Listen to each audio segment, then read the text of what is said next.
اب آخری وقت میں یہ بھی میں عرض کرنا ضروری سمجھتا ہوں کہ قربانی سے ہمیں سبق کیا حاصل ہوتا ہے، اس کا مورل کیا ہے، اس کا نتیجہ کیا ہے، اس کی غرض و غایت کیا ہے۔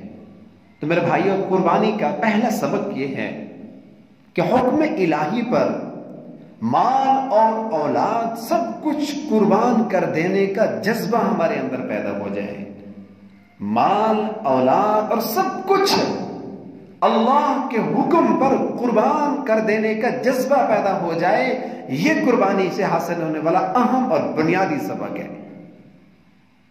اور یہ سارا میں نے تفصیل سے بتایا جناب ابراہیم علیہ السلام نے، جن کے ہم عظیم الشان عمل کی یادگار ہر سال اپنے اندر پیدا کرتے ہیں، انہوں نے بھی یہ ساری چیزیں، اپنا مال، اپنا لخت جگر، سب کچھ اللہ کے حکم پر قربان کر دیا اور اس پر دل و جان سے راضی تھے۔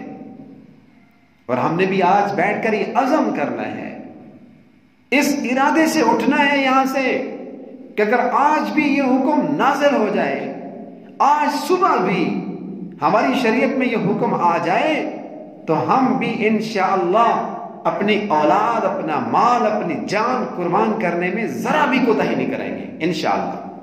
نمبر 2، تمام نفسانی خواہشات قربان کر دینے کا جذبہ پیدا ہو جائے۔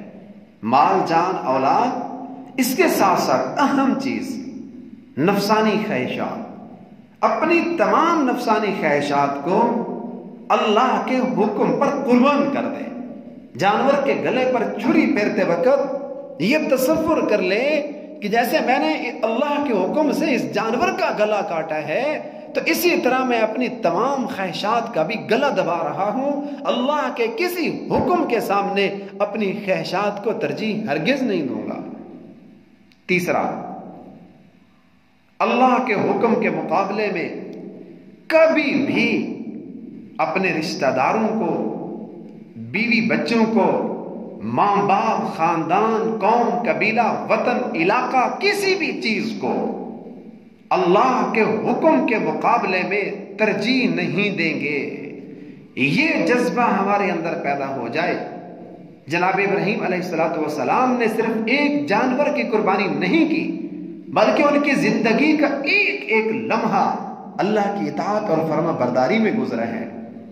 اور یہ سارے نمونے آپ کی ابراہیم علیہ السلام کی سنت میں، آپ کی زندگی میں ہمیں نظر آتے ہیں۔ اللہ تعالیٰ مجھے اور آپ کو قربانی کے یہ جو اثرات اور نتائج ہیں، اللہ 100% ہمیں یہ نصیب فرما دیں۔ وما علینا الا البلاغ۔